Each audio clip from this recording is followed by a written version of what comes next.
안녕하세요. 오늘은 하이클래스 생물 기본편부터 들어가는데 기본편 2달하고 심화편 2달에서 보통 한 60강 정도 돼요. 기본편 60강, 심화편 60강 이렇게 해서 마치게 될 텐데 2달간 기본편 들어가고, 그래서 제일 처음에 목차 먼저 한번 우리가 쭉 보면, 목차 보기 전에 목차에 한번 보면 단원이 뭐뭐 단원으로 나와 있는가. 목차 바로 앞페이지요. 목차 바로 앞페이지에 최근 5개년간 영역별 출제 빈도 있죠. 그래서 어느 단원에서 가장 많이 나오는가 정도는 알고 들어가야 여러분들이 공부할 때 어디를 더 집중적으로 공부해야 되겠다 이런 생각이 들겠죠. 그래서 제일 먼저 1번부터 쭉 보면 1번이 1단원이 분자와 세포 단원이고, 그다음에 2단원이 유전학이죠.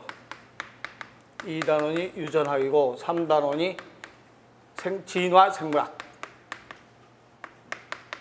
생물학이고, 그 다음에 4단원이 생물 다양성.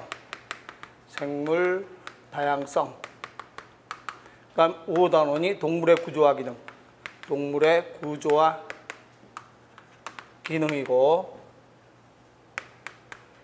6단원이 식물의 구조와 기능, 그리고 7단원이 생태학, 이렇게 해서 7단원으로 되어 있어요. 그래서 보통 일반적인 생명과학 책은 이렇게 7단원 나눈 책도 있고, 분자와 세포를 둘로 나눠서 화학 반응식하고 세포하고 둘로 나눠서 되어 있는 책도 있고, 그런데 이게 워낙 좀 분량이 작다 보니까 이걸 같이 한데 묶었어요. 그래서 이렇게 1단원부터 7단원까지 쭉 구별해서 생명과학 단원이 나눠지는데, 이건 이제 세포는 알고, 유전 알죠. 이건 진화. 또 다양성은 동물의 분류, 식물의 분류 들어가는 것 다양성이고, 동물의 구조와 기능은 소화, 순환, 호흡, 배설 이런 거 배우는 것.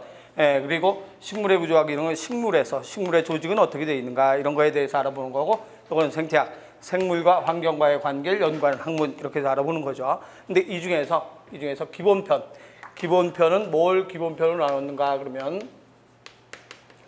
저는 1단원하고 2단원하고 5단원하고 6단원 요거를 기본편에 넣어놨어요. 그래서 기본편은 1, 2, 5, 6단원 넣어서 여러분들이 목차 보면 1단원, 2단원 나가는데 갑자기 5단원이 나와요. 근데 왜 1, 2, 3이 아니고 1, 2에서 5가 나오는가? 그 다음 페이지에 목차 보니까 1단원이 분자와 세포고, 2단원이 유전학이고, 그 다음에 갑자기 5단원이 나오죠. 1, 2, 3이 아니고 5단원 나오는 이유가 이 순서의 단원을 뽑아놔서 그래요. 그래서 1단원, 2단원, 5단원, 6단원 여기 기본편에 들어갔고, 그 다음에 심화편에는 1단원, 2단원, 3단원, 4단원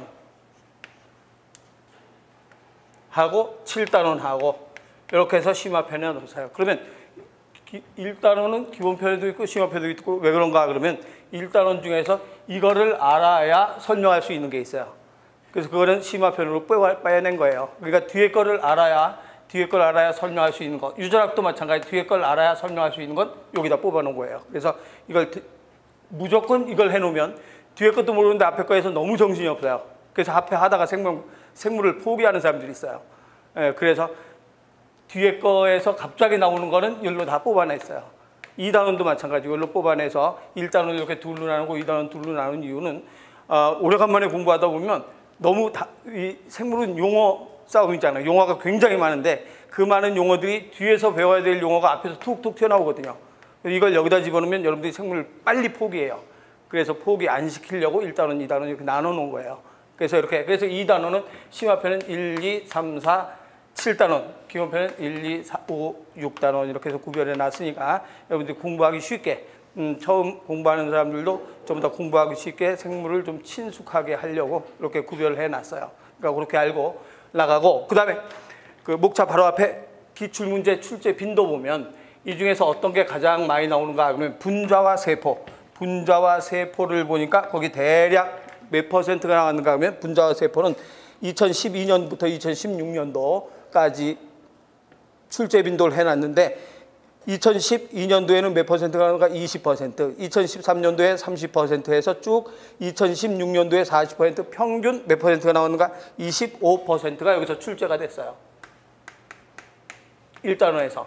그럼 1단원에서 25%가 출제됐다는 얘기는 5문제가 출제됐다는 얘기죠.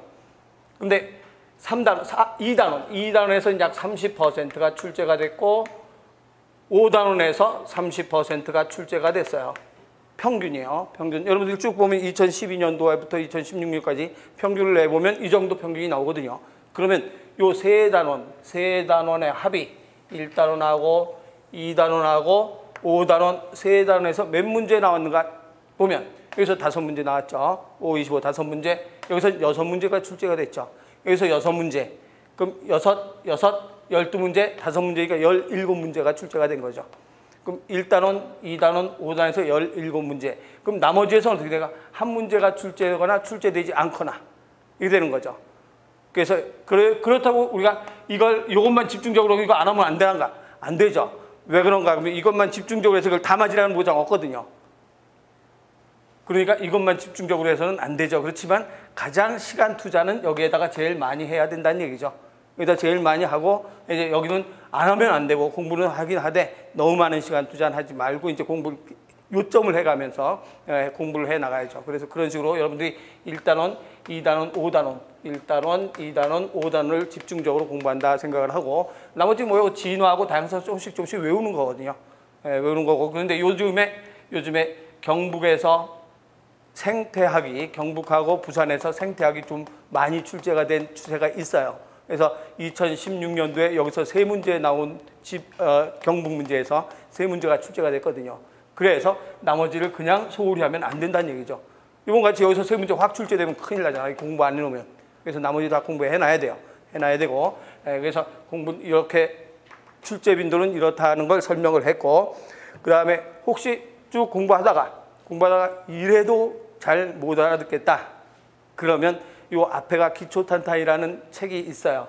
그래서 기초탄탄을 공부를 하면 거기서는 용어까지 다 설명을 해요. 그러니까 예를 들면 C는 탄소다, H는 수소다. 그래서 이렇게 탄소, 수소 이렇게 다 써놓고서 이것까지 다 정리를 해가면서 공부를 하거든요. 그래서 혹시 여기서 해서 너무 막 CO2 이것도 읽을 줄 잘 모르겠다 막 이렇게 돼서 너무 내가 설명하는데 따라하기가 힘들 것 같다. 그러면 기초탄탄을 그걸 듣고서 일로 오면 돼요. 근데 혹시 기초탄탄을 듣고 일로 오는 거하고 그렇지만 같이 병행하면 안 되는가? 병행해도 돼요. 순서가 기초탄탄도 요 순서로 쭉 배열해 놨거든요. 그러니까 혹시 공부하다가 덩 답답하고 좀 모르는 거 있으면 기초탄탄 1단원을 공부를 하고 오면 좀 편해요. 이렇게 공부할 때 그냥 여러분도 혼자 읽어봐도 돼요. 읽어봐도 거기에 C는 탄소 내가 이렇게 다 써놨으니까 혹시 여기서 수업 듣는데 답답하다 그러면 기초탄탄의 1단원 한번 쭉 읽어서 오늘 예습을 해갖고 오면 돼요. 기초탄탄 갖고 예습을 해갖고 오면 되고 그 다음에 복습은 어떻게 하는가 그러면 복습할 때는 내가 매일매일 그날 수업한 부분을 OX 문제하고 가로놓기 문제로 배분을 해주거든요. 그러니까 오늘도 이제 1단원 공부하면 오늘 여기 1단원 분자세포에서 공부한 부분, 그 공부한 부분을 OX 문제하고 가로놓기 문제로 내주면 여러분들 그걸 꼬박꼬박 풀면 돼요. 그래서 그게 나중에 모으면 책 한 권 분량이 나와요. 엄청나게 두꺼워요. 그 정도 프린트가 매일매일 나가거든요. 그걸로 복습을 하고 그래서 예습은 이게 어려우면 예습은 기초탄탄하고 예습하고 나머지는 예습 안 해도 괜찮아요. 이걸 쭉 내 설명을 듣고서 알아들으면 예습 안 하고 그냥 와도 돼요. 그냥 와서 설명 듣고 복습은 꼬박꼬박 해야 되죠. 가로놓기 OX 문제 갖고 복습은 꼬박꼬박 하면 될 거예요. 근데 이 원소 기호나 이런 거 알아듣기 힘들면 기초탄탄 갖고 예습을 하라 이 소리예요. 그렇게 해서 수업은 이런 식으로 해서 나갈 테니까 나랑 쭉 공부해가면서 모르는 건 내가 주로 쉬는 시간에는 교무실 안 가고 주로 여기에 많이 있어요. 교실에 많이 있으니까 모르는 거를 교실에서 질문하고 교무실 문턱이 높다고 잘 못 올 것 같아서 내가 주로 여기 앉아 있는 편이니까 내가 담배도 안 피우고 그러기 때문에 여기 앉아 있어요. 그래서 나가지 않고 주로 앉아 있으니까 질문할 거 있으면 와서 질문을 하세요. 뒤에 앉아 있을 테니까 그렇게 하고 그러면 15페이지에 1단원부터 들어갑시다.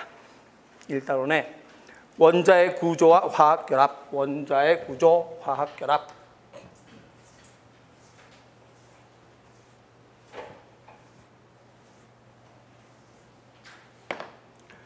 이쪽으로 와서 할게요. 원자의 구조.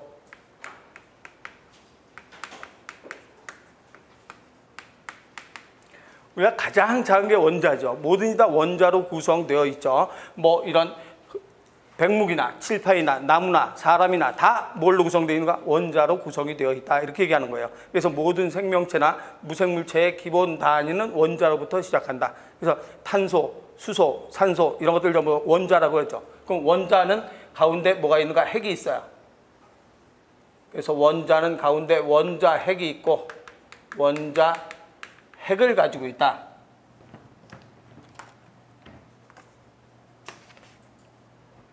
그래서 원자 핵을 가지고 있는데 원자 핵의 가운데 뭐가 있는가 하면 양성자가 있어요. 플러스 양성자가 있고 그 다음에 전기를 띠고 있지 않는 무슨 자가 있는가? 중성자가 있죠. 그래서 플러스는 양성자. 양성자와 전기를 가지고 있지 않는 중성자를 가지고 있다. 그런데 그 주변에 뭐가 돌고 있는가? 그러면 그 주변에 마이너스를 가지고 있는 마이너스를 가진 전자가 돌고 있죠. 그래서 원자핵은 양성자와 중성자와 그 주변에 마이너스를 가진 전자가 돌고 있다. 그런데 양성자가 5개면 전자도 몇 개가 되는가? 5개가 돌고 있죠. 그럼 플러스 5개, 마이너스 5개니까 전기적으로 원자는 무슨 성이 되는가? 중성이라고 얘기를 하죠. 그래서 양성자 수와 전자수가 같기 때문에 중성자는 전개성질 안 띄고 있으니까 그래서 양성자 수와 전자수가 같기 때문에 원자는 전기적으로 무슨 성을 나타내는가? 중성을 나타내게 된다. 양성자 수와 전자수가 같기 때문이다. 이렇게 얘기를 하죠. 그래서 이걸 우리가 원자라고 하는데 그럼 이 원자가 질량이 있겠죠. 그럼 원자의 질량은 뭘로 원자의 질량을 나타내는가? 그러면 원자의 질량 이것을 질량수라고 얘기하는데 질량수. 그럼 어떻게 원자의 질량을 계산하는가? 그러면 양성자 수하고 중성자 수의 합으로 원자의 질량을 계산하죠. 그럼 양성자 수와 중성자 수의 합으로 원자의 질량을 계산한다. 원자의 한마디로 무게를 계산하는 거죠. 그러면 양성자와 중성자의 무게를 계산한다. 그럼 왜 전자는 무시하는가? 전자는 너무 가벼워서 전자는 무시하죠. 전자가 100개 있어도 무시해요. 너무 가볍기 때문에. 무슨 말이냐면 우리가 저울에 올라가서 몸무게를 댄다 그래서 저울에 올라갔을 때 파리 한 마리 앉았다 그건 무게 안 나가거든요. 그래서 내가 몇 킬로그램이다? 그럼 파리 한 마리 앉았다 그래서 더 많이 나가지 않고 파리 10마리 앉아 있어도 안 나가죠, 무게가. 그래서 이 전자는 파리라고 생각하면 돼요. 무게를 저울에 다는데 파리가 이렇게 돌아다니고 있다 생각하면 돼요. 그래서 무게를 계산 안 하죠. 그래서 원자의 질량은 양성자 수와 중성자 수의 무게 가지고 원자량을 계산하는데 그러면 양성자 수가 원자마다 다 같은가 다른가? 다 다르죠. 그래서 지구상에 있는 모든 원자가 100개 이상 된다? 그래도 이게 다 양성자 수가 달라요. 1개 가진 것부터 2개, 3개, 10개, 20개, 100개 가진 게 다 있어요. 그래서 이거의 수는 같은 원자가 없어요. 그러니까 이 양성자 수 가지고 원자에 뭘 계산하는가? 번호를 붙여주는 거죠. 왜 그러면 이거의 수가 다 다르기 때문에. 그래서 양성자 수로 번호를 붙인다. 우리가 학교 제일 먼저 가면 번호가 있죠. 1번, 2번, 3번, 4번 해서 30번까지 30명이면 30번까지 쫙 번호를 붙여줘야 체계가 쓰죠. 몇 번은 누구, 5번은 누구 이렇게 해야 체계가 쓰기 때문에 양성자 수 가지고 번호를 붙여준다 이렇게 얘기를 하는 거죠. 그래서 요거에 대한 얘기를 한번 쭉 읽어가면서 봅시다. 1번에 원자핵에 플러스 전하를 띤 양성자, 플러스 전하를 띤 양성자, 그 옆에 전하를 띄지 않는 중성자, 이걸 원자핵이라고 하죠. 그래서 원자핵은 플러스 전하를 띤 양성자, 전하를 띄지 않는 중성자를 원자핵이라고 한다. 2번에 전자는 그 줄 중간에 마이너스 전하, 전자는 마이너스 전하를 띄고 있다 라고 하고, 그 다음에 3번엔 그 줄 3번 줄 제일 끝에 전기적으로 무슨 성이다? 중성이다. 왜 전기적으로 중성인가? 그러면 뭐의 수가 같기 때문에, 양성자 수와 전자 수가 같기 때문에 전기적으로 중성을 나타낸다 이렇게 얘기를 하죠. 그리고 4번에 원자의 종류에 따라서 플러스 전하를 띤 양성자가 다르므로, 원자의 종류에 따라서 플러스 전하를 띤 양성자의 수가 다르기 때문에 그 밑에 줄에 양성자 수를 뭘로 표시하는가? 원자 번호. 그럼 원자 번호는 양성자 수 플러스 무슨 수, 양성자수 이꼴 무슨 수가 되는가? 전자수. 왜 전자수인가? 전자수하고 양성자수는 같으니까. 양성자수나 전자수 같은 말이죠. 그래서 원자 번호는 양성자수를 쓰는데 전자수 해도 된다. 왜 그런가? 양성자수와 전자수가 같기 때문이다. 라고 얘기를 하죠. 그 다음에 2번에 원자의 질량. 원자의 질량은 어떻게 표시하는가? 그러면 2번에 동그라미 2번에 질량수. 질량수를 다른 말로 원자량이라고 하는데 원자량 하면 뭐 플러스 뭐가 되는가? 양성자수 플러스 중성자수를 원자량이라고 한다. 그럼 전자는 계산 안 하는가? 무시해도 되기 때문에 전자의 수는 계산하지 않는다 이렇게 얘기하죠. 그러면 실제로 표시하는 방법은 어떻게 표시하는가? 다음 페이지로 넘어가서 원자의 표시 방법. 원자의 표시 방법 탄소를 한번 봅시다. 탄소 C. 탄소 원자를 표시할 때 항상 원자에는 번호가 붙여진다 그랬죠. 양성자수. 그래서 양성자수를 여기다 표시를 해요. 그래서 탄소는 양성자수 몇 개 가지고 있는가? 6개 가지고 있어요. 그럼 전자도 당연히 몇 개 있는가? 6개가 있겠죠. 그러면 질량수는 얼마가? 그러면 양성자수 6개, 중성자도 6개 있어요. 그래서 질량수는 여기다 표시해요. 12 이렇게 표시를 하죠. 그래서 여기에 표시한 요 6은 뭐의 수를 나타내는가? 그러면 요것을 원자 번호라고 얘기한다. 그럼 원자 번호는 뭐의 수를 표시하는가? 양성자수 이꼴 무슨 수가 되는가? 전자수라고 얘기를 하죠. 그러면 요 12는 뭘 표시한 건가? 그러면 요거는 질량수 뭐 플러스 뭐가 되는가? 양성자수 플러스 중성자수 수를 질량수라고 한다. 그래서 요건 읽을 줄 알아야 돼요. 그래서 이게 써 있으면 무슨 뜻인가? 여기는 원자 번호다. 그래서 이걸 써놓고 양성자수 몇 개인가? 전자수 몇 개인가? 중성자수 몇 개인가? 이렇게 다 문제가 나올 수 있죠. 그러면 이걸 써놓고 양성자수 몇 개인가? 그러면 6개. 그러면 중성자수는 몇 개인가?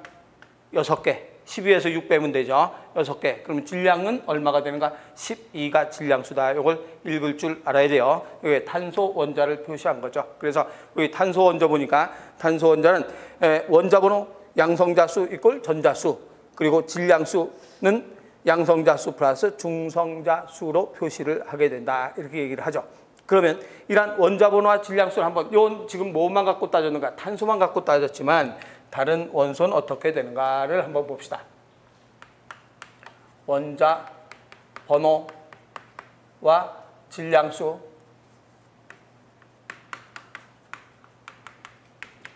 수를 했을 때 예를 들어서 이렇게 써 있어요. 이렇게 써 있는 게 있어요.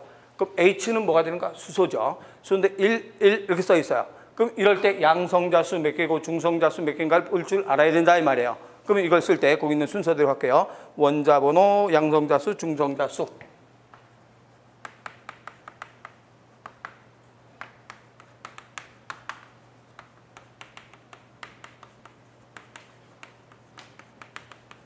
양성자수, 중성자수, 전자수, 질량수.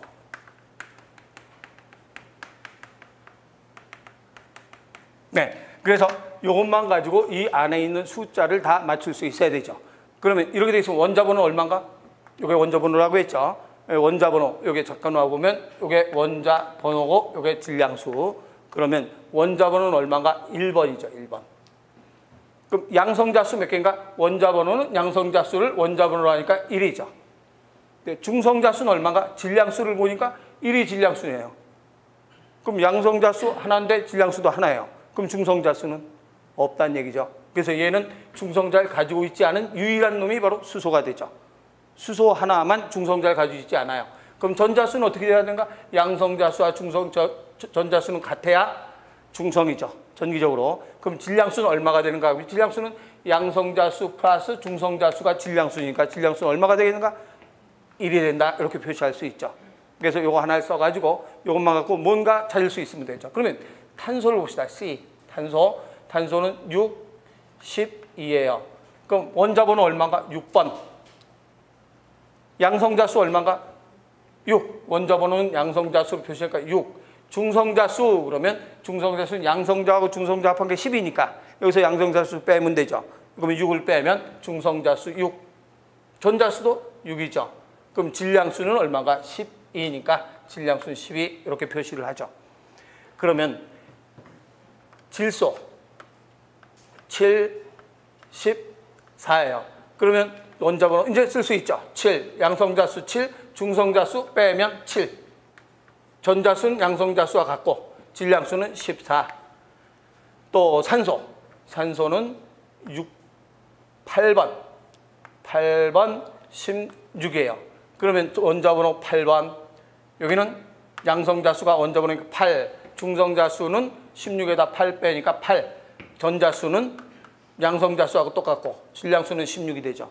이거 보니까 아하, 그러면 양성자수와 중성자수는 항상 같은 건가 보다 그렇게 착각할까 봐 내가 요거 네 가지는 알아두는 게 좋아요. 원자번호 네 가지 1번, 6번, 7번, 8번 이거는 알아야 돼요. 알아두는 게 나중에 우리가 쭉 공부하면서 보기가 굉장히 여러분들 이해하기가 편해요. 그래서 요 네 가지는 알지만 요거는 외우진 않아도 되고 요거는 11이고 23이에요. 근데 왜 이걸 써놨는가? 그러면 요거는 양성자수하고 중성자수는 항상 같은가 보다 착각할까 봐 써놓은 거예요. 외우진 않아도 돼요. 그러면 볼 줄 알아야죠. 여기 쓸 줄 알아야 되죠. 그럼 원자번호 얼마인가? 원자번호 그렇죠. 11번. 이게 원자번호잖아요. 그러면 양성자수 얼마인가? 11. 그럼 중성자수 얼마인가? 똑같이 쓰면 안 된단 말이죠. 23에서 이게 양성자수가 11이니까 중성자수는 얼마가 되는가? 12가 돼야 되죠. 그래서 중성자수는 12, 전자수는 양성자수하고 똑같으니까 11, 그다음에 질량수는 양성자수 플러스 중성자수니까 23 이렇게 나와야 되죠. 그래서 요 양성자수와 중성자수는 항상 같은 것보다 그러면 안 돼요. 원소마다 달라요. 그래서 이 많은 원소들이 이 많은 원자들이 뭐가 다 다른가? 양성자수가 다 다르니까 그걸 번호로 매겨놓은 거죠. 그래서 몇 번 누구 금방 나오죠. 23번 나와라 그러면 나트륨이에요. 6번 나와라 그러면 탄소예요.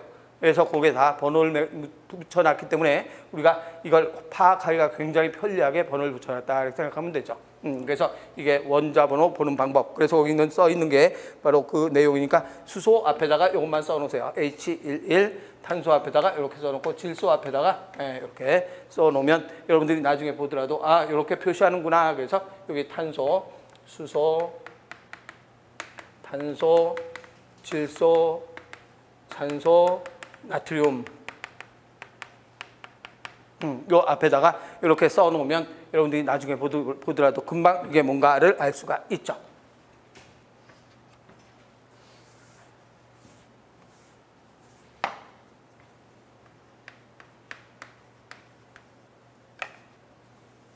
동위원소.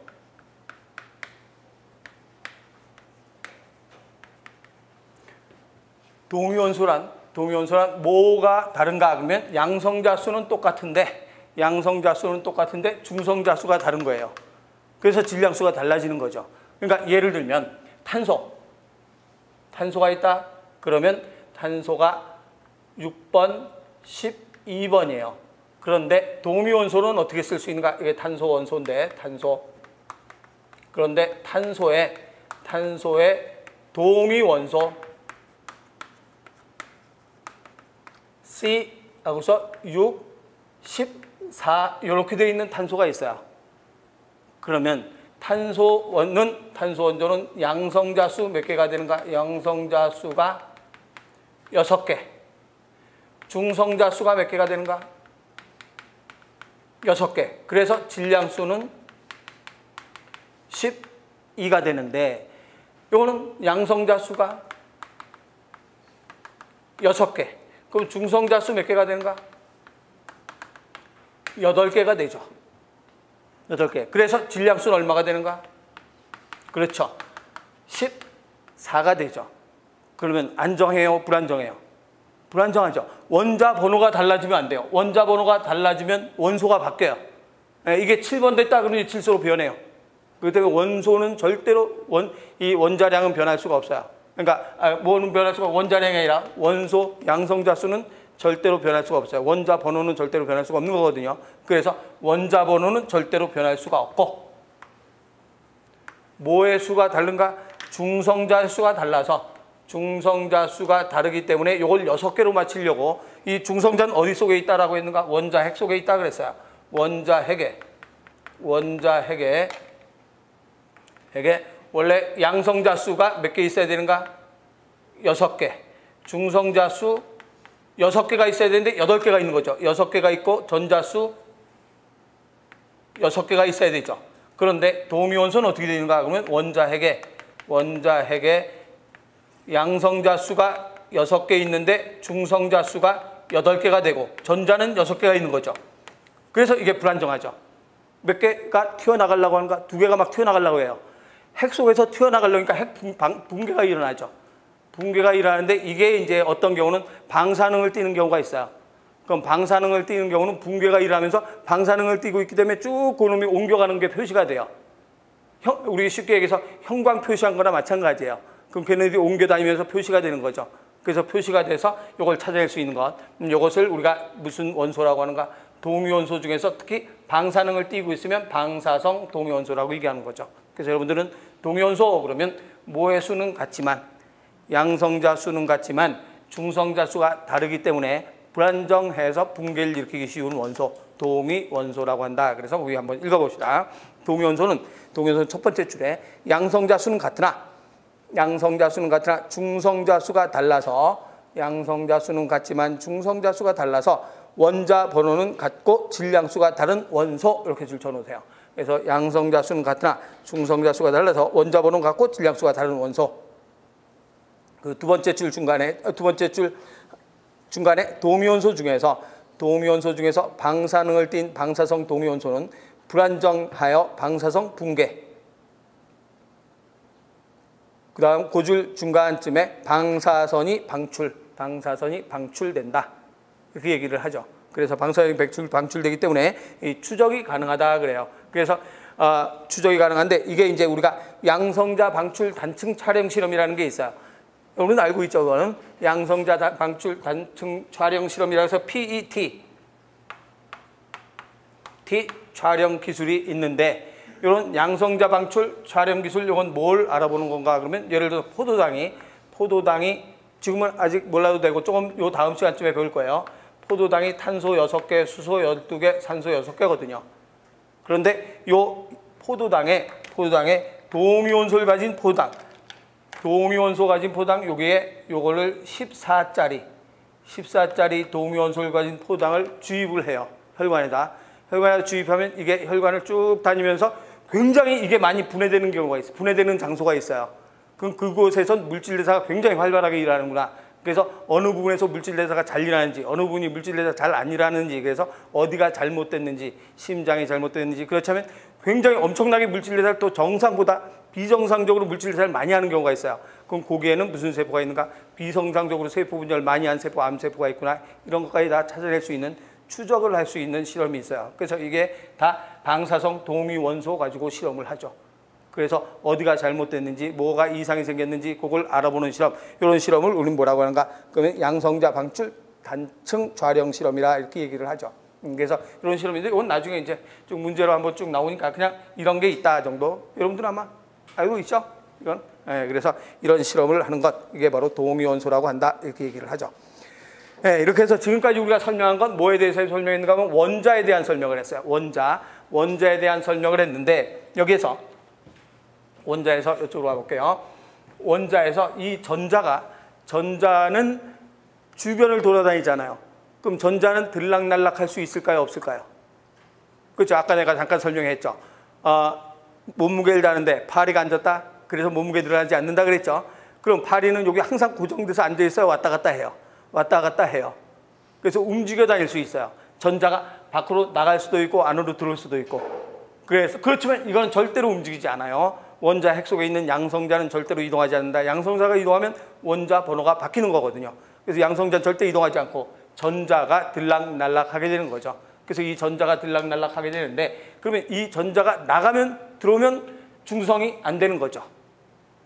나가고 들어오면 중성이 안 돼요. 그때는 뭐가 됐다라고 하는가? 이온이 됐다라고 얘기를 하는 거죠. 그래서 이온이 됐다 이렇게 얘기하는데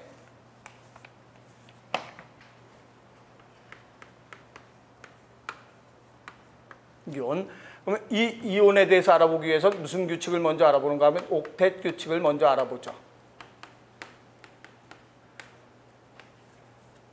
이 이온이라는 말이 무슨 뜻이냐면 요 이온 간단하게 설명하고 옥텟 규칙 들어가면 플러스가 6개 있어요. 그런데 마이너스가 2개 들어왔어요. 2개 들어와서 8개가 됐어요. 전자가 2개 들어와서. 그럼 이거 6개 있는데 2 들어와서 8개. 우선 아는 걸로 쓸까요? 여기 8개다 2 들어와서 10개가 됐어. 그러면 원자는 8개면 그대로 8개가 전자가 8개가 이렇게 되어 있어야 전기적으로 중성이 돼야 되죠. 그런데 2개가 어디서 들어왔어요? 10개가 됐어요. 그럼 이건 뭐가 남아있어요? 마이너스가 남죠. 그래서 마이너스가 남으니까 이건 이온이라고 해요. 플러스가 남으면 양이온이라고 해요. 그래서 전자가 들락날락하면서 전자가 마이너스가 들어오면 음이온, 마이너스가 나가면 플러스가 남으니까 양이온 이런 식으로 표시를 해요.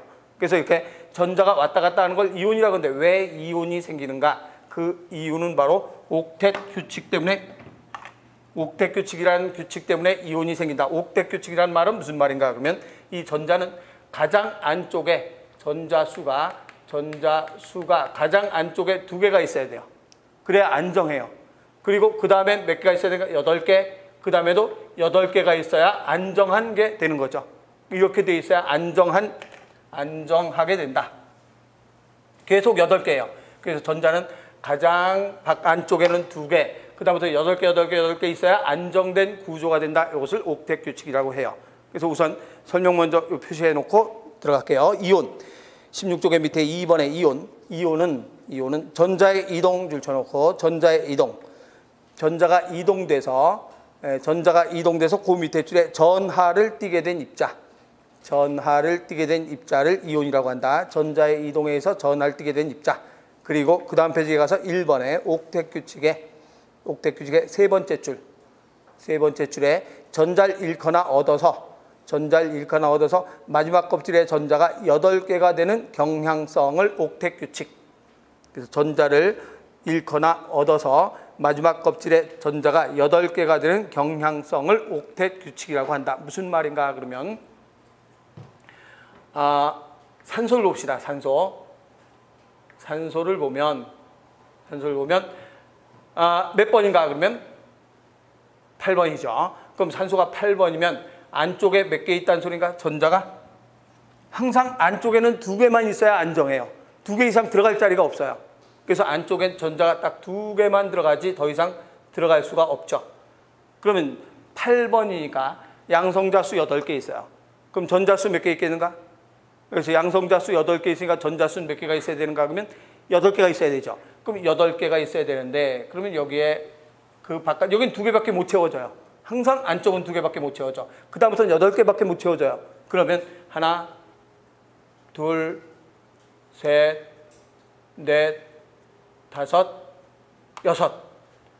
그러면 하나, 둘, 셋, 넷, 다섯, 여섯, 일곱, 여덟, 8개 딱 맞죠? 그럼 이거 지금 현재 안정해요? 불안정해요?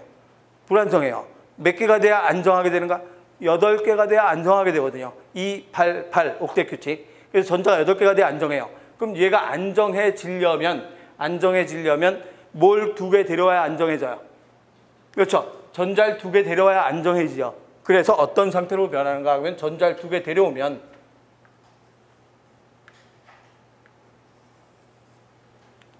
항상 안쪽엔 2개 있어야 돼요. 안쪽엔 2개의 전자가 있어야 되고 그 다음엔 8개가 있어야 되는데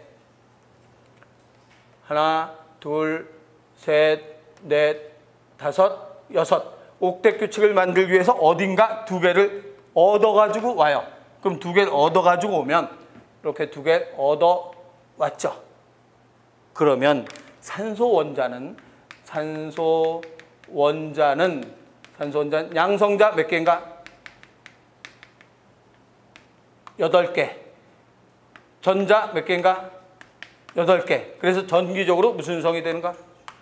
중성이 되죠.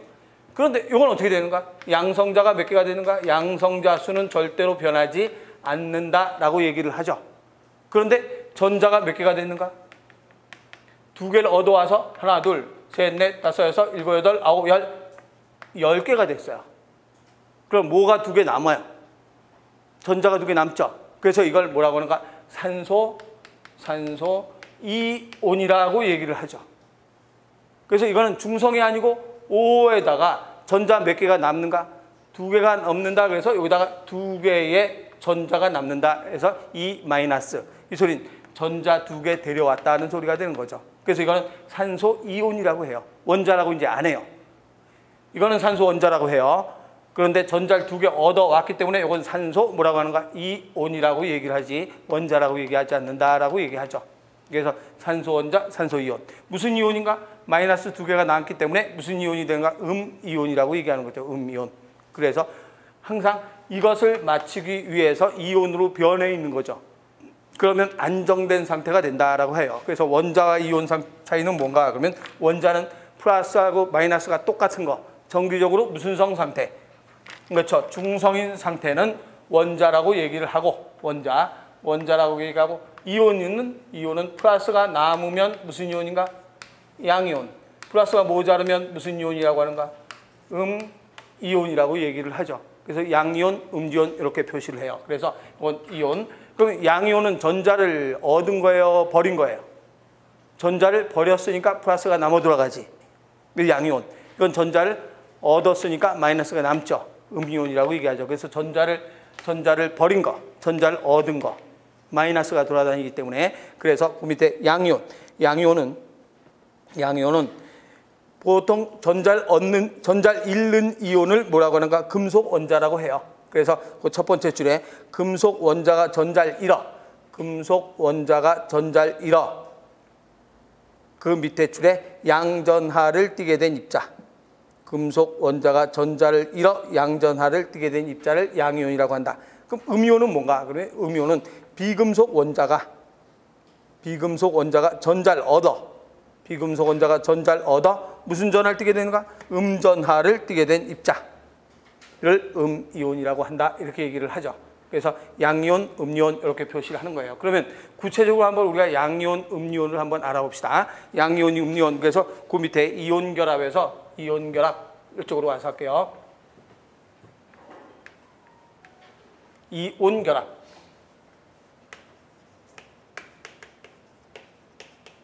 뭘 얘기하는가? 그러면 나트륨 갖고 설명을 해요. 나트륨 11번이죠. 그럼 나트륨이 11번이면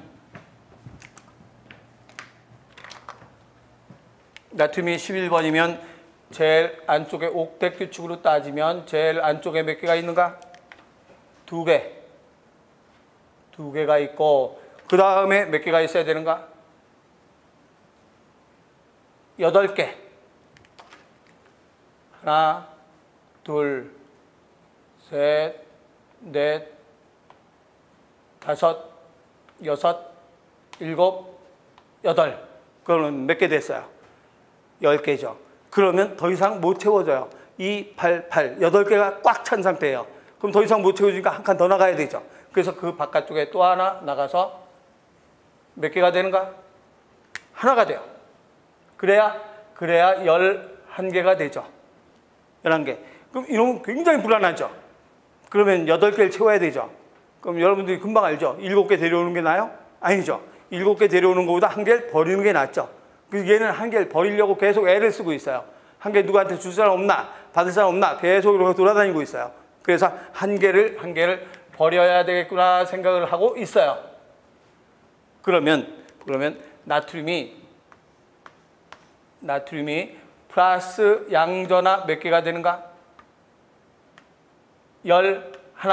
그 전자도 몇 개가 돼야 되는가? 11가 돼야 되는데 여기에서 하나를 버리게 되면 NA가 플러스는 11인데 마이너스 하나 버렸다고 쳐요.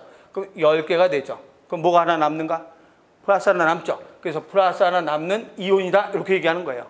그래서 이건 나트륨 원자, 전자를 버리면 나트륨 이온이라고 얘기를 하죠. 그런데 어떤 원자인가 그러면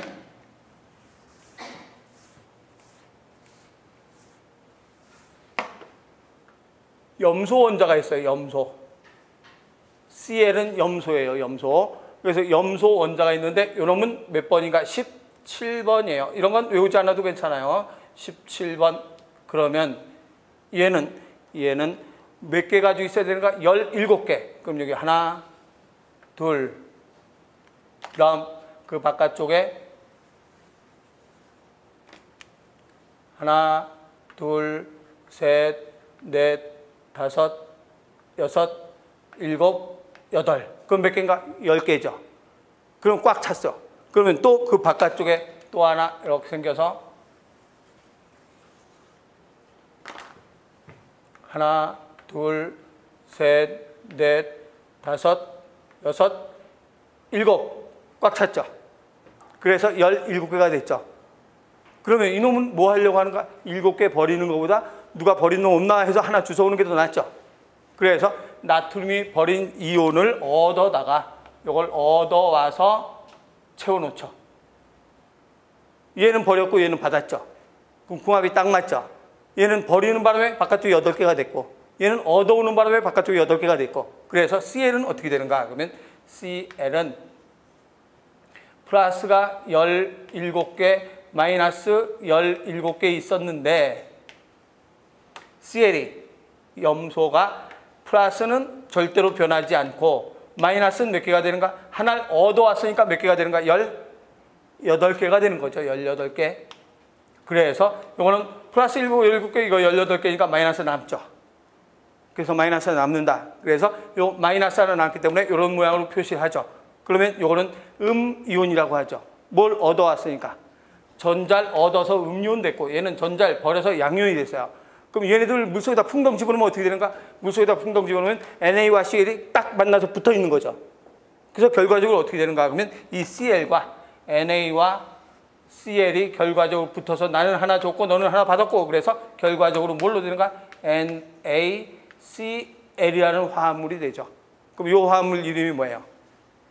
염화 나트륨, 소금이죠, 소금. 그래서 소금이 된 거예요. NaCl. 궁합이 맞는 그놈끼리 둘이 딱 만난 거죠. 그래서 소금이 돼서 이것을 우리는 무슨 결합했다라고 하는가? 이온끼리 하나는 얘는 주고 얘는 받아서 이온을 주고 받아서 나는 줬고 너는 받았고 그래서 이온을 주고 받아서 결합했다 그래서 이와 같은 결합을 무슨 결합이라고 하는가? 이온 결합이라고 한다. Na와 Cl. 그래서 항상 옥텟 규칙이란 제일 안쪽에 몇 개가 있어야 되는가? 2개. 그 다음부터 몇 개씩 쫙 채워줘야 되는가? 8개씩 채워줘야 된다. 그래서 이 발로 채우기 위해서 이온으로 상태로 돼 있고 걔네들끼리 2개 주는 놈 예를 들어 한 놈이 2개 버렸고 한 놈은 2개 받았어. 그럼 딱 맞죠. 그럼 걔네들끼리 또 결합을 해서 뭉쳐 있는 거고 화합물이 되는 거죠. 그래서 주는 놈 받는 놈 결합해서 화합물 된 결합을 이온 결합이라 그래요. 지금 이제 이번 시간에 우리가 배울 결합이 뭐 배울 거냐면 이온 결합, 공유 결합, 수소 결합, 반대로 발생 인력 해서 4가지의 결합을 배울 거거든요. 그 중에 하나의 결합이 바로 무슨 결합인가? 이온 결합이라고 해요. 그러면 아까 원자 얘기할 때 요 나트륨 같으면 여기를 얼마라고 쓴다 그러고 있는가? 11이라고 쓴다 그랬죠. 그럼 여기는 23인데 이거는 이제 나중에 가르쳐 주고 나오니까 관계없고. 그러면 요 숫자는 무슨 번호라고 했어요? 원자 번호라고 했어요. 원자 번호 그럼 뭐의 수라고 했는가? 양성자 수라고 했어요. 그럼 양성자 수는 뭐하고 똑같은가? 전자수와 같으니까 양성자수 이꼬르 전자수라고 했죠. 근데 잃어버리면 똑같지 않잖아요. 똑같지 않죠? 그래서 이걸 정확한 얘기로 뭐라고 쓰는가 하면 이 11은 양성자수 11 그리고 전자수라고 하지 않고 중성원자의 전자수라고 표시하죠. 중성원자라는 말은 이온으로 되지 않은 원자의 전자수라의 소리예요. 그래서 다시 한번 이제 저기 가보면 몇 페이지 가보냐면 16쪽에 위에 16쪽에 탄소 써 있는 거 있죠. C 써 있는 게 보니까 6번 써 있는데 6번 밑에 뭐라고 돼 있는가? 원자 번호 이꼴 무슨 수라고 돼 있어요? 양성자 수라고 돼 있고 그 옆에 뭐라고 돼 있는가? 중성 원자의 전자수라고 돼 있어요. 그럼 중성 원자의 전자수란 전자는 옮겨갈 수 있는 놈이기 때문에 옮겨가지 않은 원자의 전자수라는 소리예요. 이온으로 됐으면 안 되죠. 이온의 전자수가 아니라 중성 원자의 전자수라는 소리는 전자가 이동되지 않은 원자의 전자수. 이동되지 않은 원자의 전자수를 얘기한 거예요. 한마디로 이온화되지 않은 원자의 전자수를 표시해야지 중성 원자의 전자수. 그래서 여기 할 때 요거는 이온을 따지는 게 아니라 중성 원자의 전자수를 표시한다. 11번이. 그래서 11번은 다시 한번 요거는 원자 번호 이꼴 무슨 수가 되는가? 양성자수 이꼴 무슨 원자의 중성 원자의 전자수가 되는 거죠. 이온으로 되지 않은 원자의 전자수. 그렇게 해야 정확한 답이 되는 거죠. 이렇게 해서 우리가 지금 이온 결합까지 했고, 좀 쉬었다가 공유 결합은 뭔가, 공유 결합은 또 한번 하면 한참 가니까 공유 결합은 좀 쉬었다 합시다.